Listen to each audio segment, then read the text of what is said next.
Hello there, my name is PolishLynx and welcome to Sage Fusion 2. Here we are at the place, well, this is Marlon, he's with us, but unfortunately we can walk in a group of 4, so that's how it will work. Okay, let's go talk to those. Are ready to go to New Vatican? If you still have something to do, you should do it now before we go to New Vatican. Yes, go to New Vatican. Comes to hear my call, O beast, why hast thou gone berserk? Whence cometh the wrath? Willst to desist? Hymn of Courage, 1926. Okay. I think I'm getting a bit sick.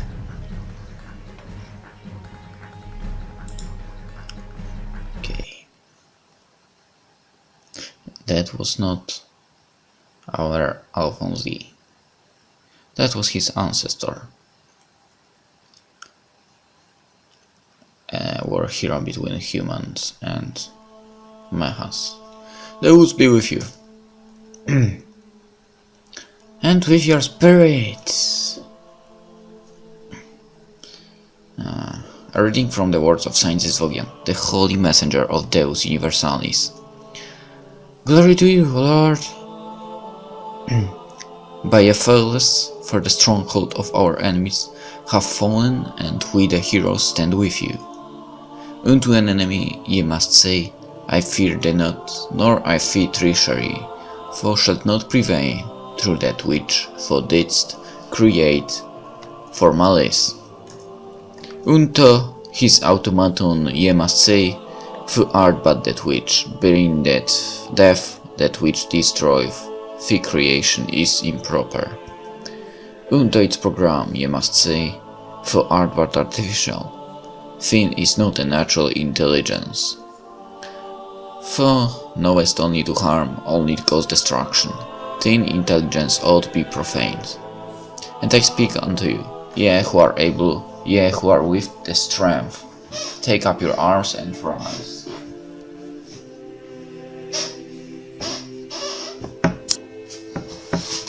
Ouch! Slay those which torment you, fight them who oppose you. Together we shall win this war. We fight today, so we may have peace tomorrow. The word of the Lord, as delivered by his holy messenger. Thanks to be. Thanks to be. Ugh, no. Thanks to be. Yeah, right. Thanks be to Deus. My dear brothers and sisters, people of Zion faith. What you just heard is the speech delivered by Saint Zizvogian, addressed to his army. The day after the 5 saints stormed the enemy's command and data center and successfully brought it down. Now that's crap. This speech marked the beginning of the final phase of the war, which ended 40 days later, because only one person was there. Incidentally, this speech is also something that is often quoted because it implicitly mentions proper and profane. But what can we take from this speech? Be fearless. Fight your enemies. The robots are evil. Or AI, artificial intelligence, is not proper. Are those the things which come to mind? Why, yeah. However, there's one small bit that is almost always overlooked by people who read it. It is what Zizvogian said at the end. We fight today so we may have peace tomorrow. Do you get it? All those calls to take up arms and fight were ultimately meant to achieve one goal: peace. So, if we are to read again, we need to put everything in context. We must remember that Saint Zizvogian delivered the speech at the end of a decade-long war. He called for a fight, but in the end its purpose was to achieve peace in the galaxy. Peace that we already enjoy today. We no longer fight profane robots that try to kill us. No, yet still we must fight. Whom do we fight then? Nobody. Rather, the questions are, what do we fight and what do we fight for? My brothers and sisters, unlike the saints during the war, we fight not profane robots, but we fight the darkness within our heart. We fight the profanes of ourselves, and we fight for unity and peace of the galaxy, as our saints did in their time. But Father Aristarchus, you ask, how could myself be profane when I have not an AI and I am not a clone? My brothers and sisters, we need not have an eye to be profane, and we need not to be a clone to be profane. But to understand this, we need to have a better understanding of proper and profane. Really? Again?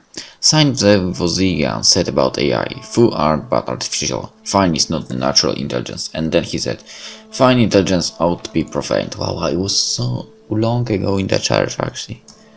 Naturally people conclude that AI is no good. But wait, that was not all he said. He said, full art but artificial, fine is not a natural intelligence, full knowest only to harm, only to cause destruction. That, my brothers and sisters, is what profane is about. If you know only to harm and only to cause destruction, you are profane. In a sense, each of us has at least a little profaneness within us.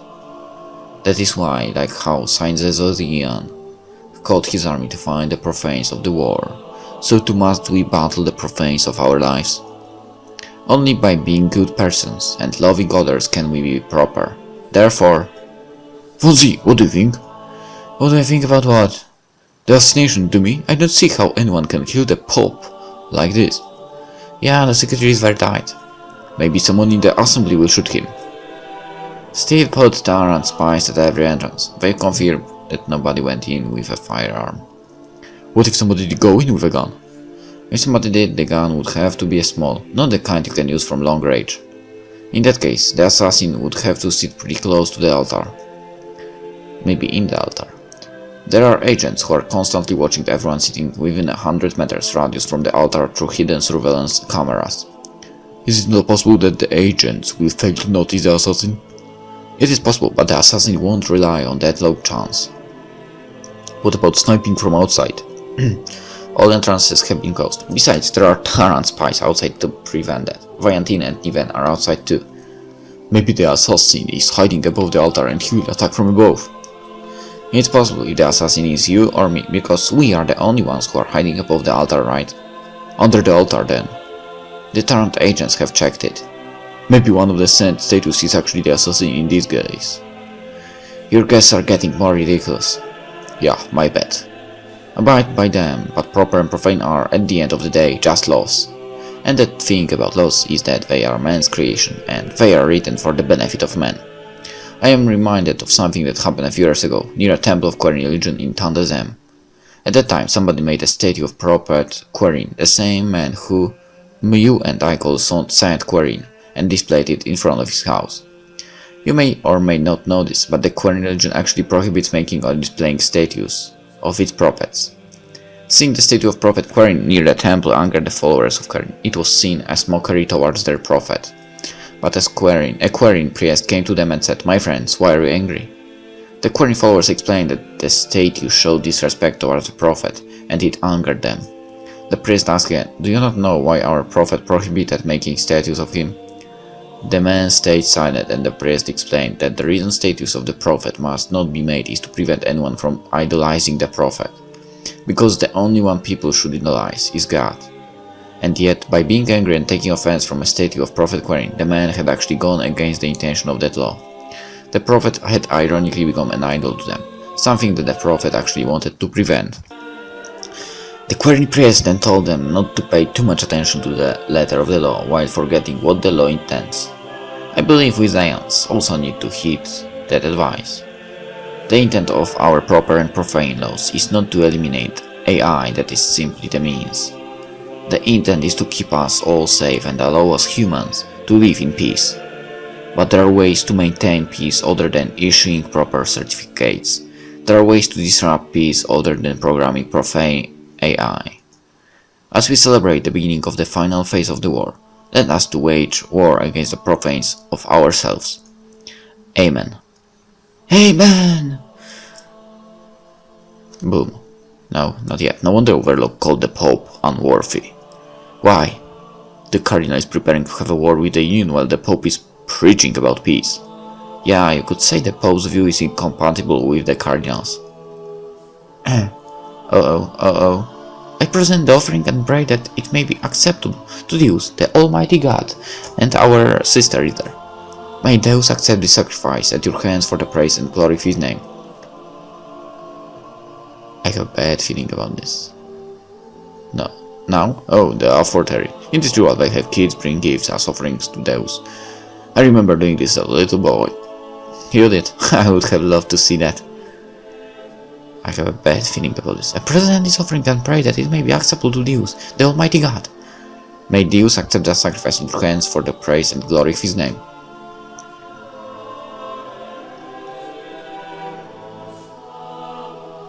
A president is offering and praying that it may be acceptable to Deus, the Almighty God. May Deus accept and blah blah blah.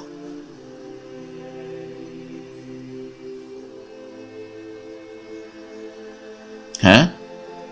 That little girl. The little girl is an android. It's going to assassinate the Pope. I present this offering prayer that made to Deus, the Almighty God. Oh my god, it's a bomb! Let's get out of the Basilica! What is going on?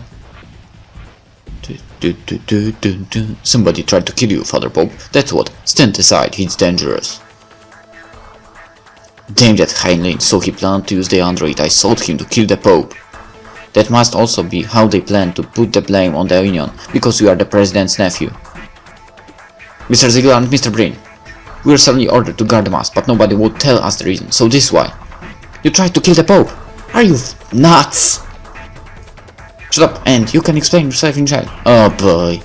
Hey, Steed, you hear me, man? We need help to handle two of your City Watch investigators. Negative. People are all trying to exit the Basilica. It's chaos. We're trying to contain the situation here. Besides, we can't help you. Tarantakil doesn't share any chain of command with the City Watch. We officially don't exist. Ah, damn it. Gin, we have to arrest them this time. Yes, sir.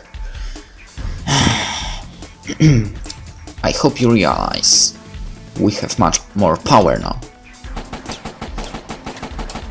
Like this one, for example.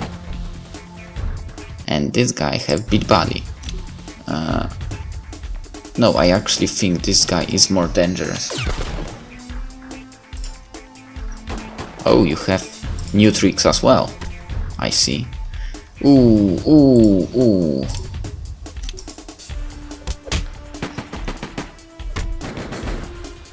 51. That was some ridiculous damage. Oof. 42. I think you cheated here. A lot.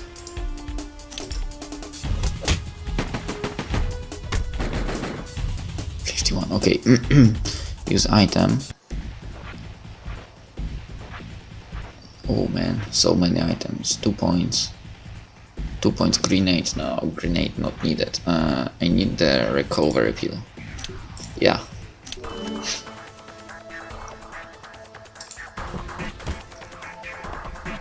And she doesn't attack because I don't attack her.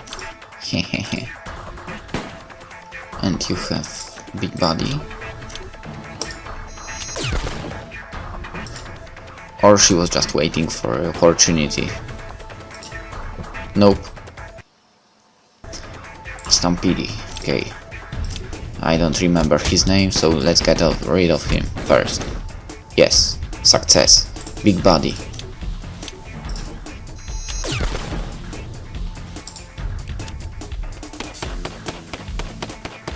I think they were kind of better during first fight.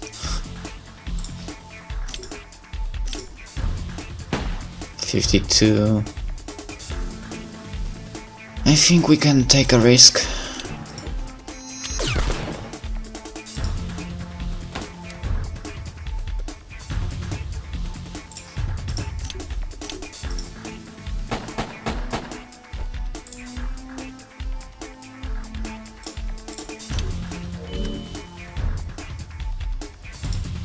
You attack both? Okay. Hard-boiled now. Rapid fire should be enough. For now. Big body.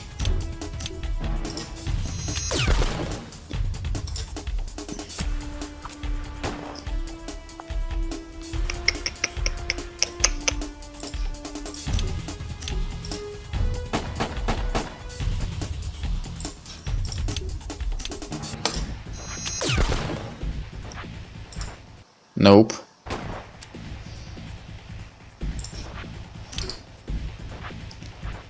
Sorry, I will only blast you this time. That actually sounded bad, I think.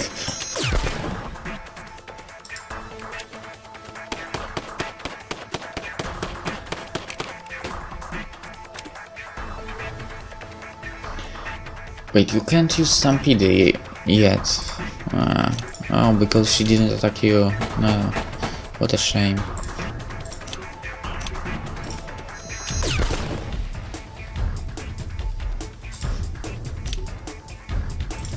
Okay, she decided to not attack, which...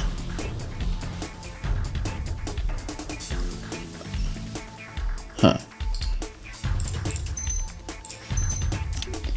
Okay, I think I can win this, but the problem is I don't know how many attacks she can come up with.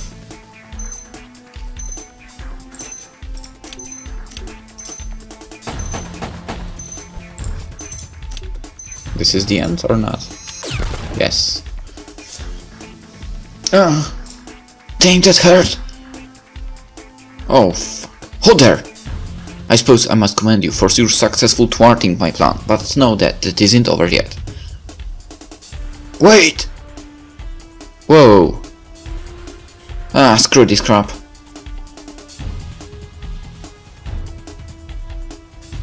Oh, Fonzie! Hodder's got the Pope, stop him! He's flying up. It looks like he's going to the top of the tower. We've got to save the Pope. How do we get up there? There should be an elevator somewhere, inside the Basilica. Let's find that elevator and go up to the top tower. Actually, I think Marlon was stuck by Hodder's siege soldiers when he was going to go outside the Basilica. Niven, can you go inside and help him? Well, if Alfonsi says so. Good, Valentin and I will go and save the Pope. Okay, be careful, Alfonsi, and that little Missy. Yeah. Let's go. We'll go in the next episode. See you then. Bye.